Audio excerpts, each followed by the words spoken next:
आप सभी को जय मसीह की। आज परमेश्वर के वचन में आप सभी का स्वागत है। परमेश्वर पिता आज अपने वचनों के द्वारा आप सबको बहुत ऐसे आशीष को दे और पिता परमेश्वर इन वचनों के द्वारा आपसे बोले और बातचीत करे। और हम लोग परमेश्वर से सवाल करते हैं, परमेश्वर कब करेंगे आप, किस वक्त करेंगे परमेश्वर, वो समय कब आएगा। और परमेश्वर का हर एक काम का एक समय है करके परमेश्वर अपने वचन में हमें बताता है। सबोपदेशक 8 उसका 6 में इस प्रकार से लिखा है, क्योंकि हर एक विषय का समय और नियम है। यहाँ दो बातें परमेश्वर हमें बताना चाहता है, समय जो परमेश्वर का समय और दूसरा परमेश्वर का नियम। और यह इस प्रकार से लिखा है, क्योंकि हर एक विषय का समय और नियम है, यद्यपि मनुष्य का दुख उसके लिए बहुत ही भारी होता है और वह नहीं जानता क्या होने वाला है और कब होगा और उसको कौन बता सकता है। इसलिए मनुष्य अपने भविष्य के बारे में जानने का बहुत प्रयत्न करता है। अगला पल मेरा क्या होगा, अगला दिन मेरा कैसा होगा, अगला वर्ष कैसा होगा। और मनुष्य ऐसा बहुत अपने जीवन में जिज्ञासा करता है और इस जिज्ञासा के चलते वो बहुतों के पास जाता है और अपने जीवन के बारे में जानना चाहता है। और कई बार लोग इसीलिए भविष्यवक्ता के पास जाते हैं ताकि उसको आने वाले समय के बारे में बता दे। और मनुष्य ऐसा सोचता है कि परमेश्वर अब कब करेंगे, परंतु परमेश्वर का वचन हमें कुछ बातों को बताना चाहता है, क्योंकि हर एक विषय का समय और नियम है। यद्यपि मनुष्य का दुख उसके लिए बहुत भारी होता है और मनुष्य सोचता है कोई तो मुझको अगला पल बता दे, कोई तो मुझे अपना आने वाला समय को बता दे कि मेरे जीवन में क्या होने वाला है। और ऐसे ही बहुत सारे लोगों के जीवन से हम कुछ बातों को सीखेंगे कि किस प्रकार से परमेश्वर ने उनके जीवन में काम किया, क्योंकि यहाँ परमेश्वर का वचन कहता है हर एक विषय का समय और नियम भी है। और ऐसे ही हम आज परमेश्वर के वचन से यूहन्ना हम लोग उसका 11वां अध्याय को देखेंगे, जहां इस प्रकार से लिखा हुआ है 11 उसका 21 में, जब मार्था और मरियम का भाई लाजर मर गया, उसकी मृत्यु हो गई और ये लोग इंतजार कर रहे थे। जब वो बीमार था तब यीशु मसीह के पास उन्होंने खबर को भिजवाया कि यीशु मसीह जिससे तू बहुत प्रीति करता है, जिससे तू बहुत प्रेम करता है, वो बीमार है। परंतु यीशु मसीह जहां पर था वहां और रुक जाता है कुछ दिन और वहां पर ठहर जाता है। इस प्रकार से परमेश्वर का वचन कहता है, जो हमको मिलता है यूहन्ना 11 अध्याय में। और यीशु मार्था और उसकी बहन और लाजर से प्रेम रखता था। फिर भी जब उसने सुना कि वह बीमार है और जिस स्थान पर वह है वहां 2 दिन और ठहर गया और रुक गया। वो बीमार है जान करके भी यीशु रुक गया। हम लोग सोचेंगे यीशु क्यों ऐसा किया, आपने आप बीमार थे उसी समय चंगा कर देते तो क्यों उसको मुर्दे को जिलाना पड़ता। परंतु परमेश्वर का वचन हमें कुछ बातों को बताना चाहता है और कुछ बातों को यहाँ इन तीनों के लिए एक बड़ी शिक्षा को परमेश्वर रखा है। और हर एक के जीवन को परमेश्वर बचाना चाहता है। परमेश्वर को हमारे शरीर से जितना लाभ नहीं, परमेश्वर को हमारी आत्मा को बचाने से उतना लाभ है। और परमेश्वर नहीं चाहता कि हम नरक में नाश हो जाए, इसलिए परमेश्वर अपने सामर्थ को, अपनी सच्चाई को बताना चाहता है। और यहाँ पर लाजर के जीवन में बीमारी आ गई परंतु यीशु मसीह रुक गया।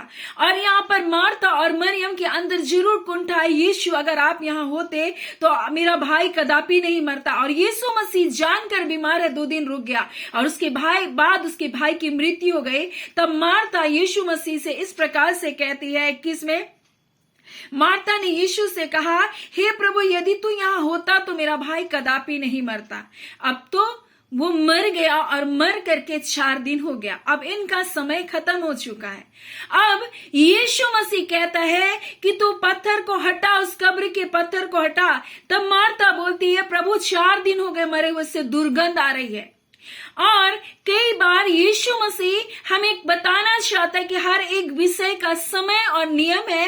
यद्यपि मनुष्य का समय खत्म हो जाता है, मनुष्य के हार मानने लगता है, तब परमेश्वर का समय शुरू होता है। जब मनुष्य की आशा खत्म होती है तब परमेश्वर अपनी महिमा को दिखाता है। जब तक मनुष्य परिश्रम करता है, अपनी बुद्धि, अपना ज्ञान, अपना जोड़ तोड़ लगाता है और मनुष्य इधर उधर भागता है, इसके पास उसके पास, और जब मनुष्य थक जाता है और मनुष्य सोचता है अब मेरे जीवन में कुछ भी नहीं बचा, तब यीशु मसीह का समय शुरू होता है।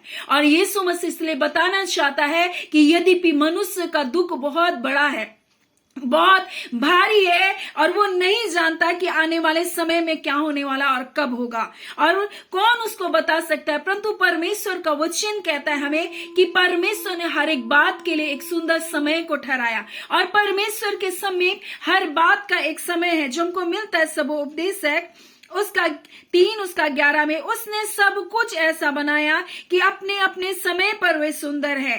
फिर उसने मनुष्य के मन में अनादि अनंत काल का ज्ञान उत्पन्न किया, तो भी जो काम परमेश्वर करता है वह आदि से लेकर अंत तक मनुष्य समझ नहीं सकता।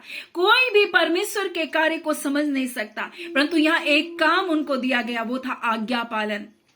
और कहा पत्थर को हटाओ, परंतु मार्था ने कहा प्रभु से 4 दिन हो गए मरे हुए, उससे दुर्गंध आ रही है।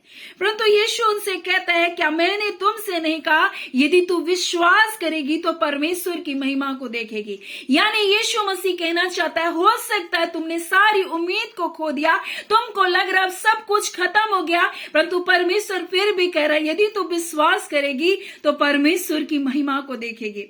और परमेश्वर पर विश्वास करने वालों को कभी भी लज्जित होना नहीं पड़ता। परमेश्वर का वचन इस प्रकार से कहता है, दाऊद इस प्रकार से कहता है 34:1 में भजन संहिता, मैं हर समय यहोवा को धन्य कहता रहूंगा। यानी कि आपके जीवन में कोई सा भी समय हो, दुख का समय हो, घोर निराशा का समय हो, नष्ट होने के जैसा समय हो, फिर भी आप परमेश्वर को धन्यवाद दें।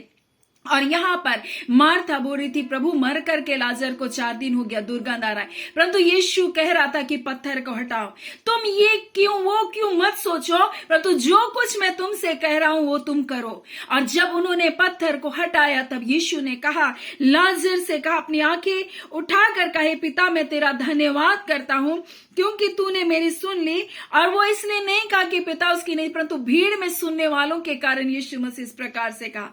और उसने लाजर से कहा कि उसको बोलते हैं कि ये लाजर बाहर निकला और वो कफन से बंधा हुआ है, उसका जीवन अभी भी बंधुआई में है, परंतु यीशु से कहता अब छुटकारा दे।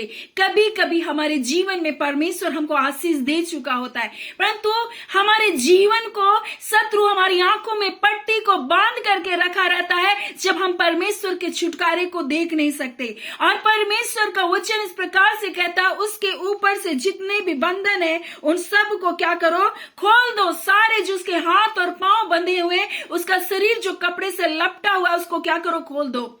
वैसे ही परमेश्वर आज अपने लोगों से कहना चाहता है ये क्यों वो क्यों मत सोचो, परंतु तुम मेरी आज्ञा का पालन करो, तुम मेरे कार्य को तुम करते जाओ। और परमेश्वर कहता है कि मैं तुम्हारे जीवन में अद्भुत काम करूंगा। और जिस शत्रु ने आपके जीवन की आशीषों को छुपा करके रखा है, उस आशीषों के बंधन को भी परमेश्वर खोलेगा। और इसी प्रकार से लाजर एक बंधन में बंधा हुआ था जीवित होने के बावजूद, परंतु यीशु ने कहा उसको आजाद करके जाने दो। वैसे ही परमेश्वर आपके जीवन में कार्य को करना चाहता है, लेकिन हम परमेश्वर के नियम को नहीं जानते।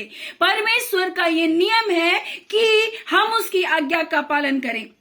मरियम यीशु से कह रही थी कि विवाह के भोज में जब जाते दाखरस खत्म हो जाता है, तब मरियम इस प्रकार से कहती है कि दाखरस तो खत्म हो गया।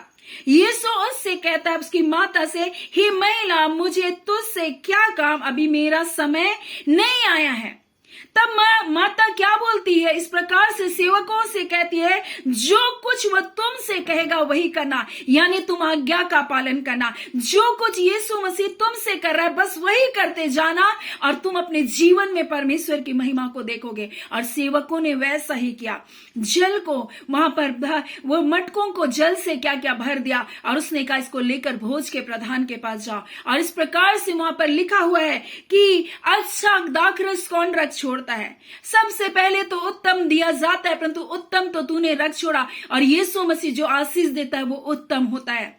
परमेश्वर उसके द्वारा बहुत आशीषों को देना चाहता है। परमेश्वर ने अब्राहम और सारा को बहुत इंतजार किया, उसके लिए उसका समय खत्म हो गया था, परंतु परमेश्वर का वचन उत्पत्ति 21:22 में लिखा है उसी नियुक्त समय पर जो परमेश्वर ने ठहराया, मनुष्य के ठहराए हुए समय पर नहीं, परंतु परमेश्वर ने अपने ठहराए हुए समय में उसको एक बच्चे की आशीष दी। और अब्राहम के द्वारा इसहाक आया और इसहाक के द्वारा परमेश्वर ने अपनी महिमा को उस पर पृथ्वी पर प्रकट किया। उसने याकूब उनके 12 बच्चों के द्वारा इजराइल के एक बड़े राष्ट्र का निर्माण किया। वही परमेश्वर आपका परमेश्वर है। अगर परमेश्वर आपके टाइम पर नहीं कर रहा है, मतलब परमेश्वर का टाइम आपके लिए है, और जिस टाइम में परमेश्वर आपके लिए करेगा वो महान आश्चर्यजनक कार्य होगा, और जिसके लिए आपने उम्मीद भी नहीं किया होगा वो कार्य परमेश्वर आपकी जिंदगी में करेगा। इसलिए क्या परमेश्वर के टाइम का आप इंतजार करेंगे?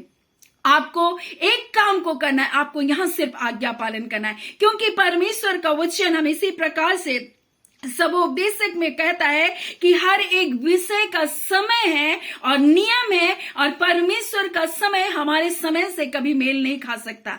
हमारे समय, हमारी गति और परमेश्वर की गति में कहता है जमीन और आसमान का अंतर है। परमेश्वर के सोच, परमेश्वर के विचार, हमारे विचारों में जमीन और आसमान का अंतर है। हम सिर्फ शरीर के लिए सोचते हैं, परंतु परमेश्वर को हमारी आत्मा से महत्व है। परमेश्वर हमारे जीवन को नष्ट होने नहीं देता। परमेश्वर हमारे जीवन को इस संसार में फंसे रहने नहीं देता। इसलिए परमेश्वर अपने टाइम में काम करता है। परमेश्वर का एक नियम है, और वही नियम उसने मार्था को बताया।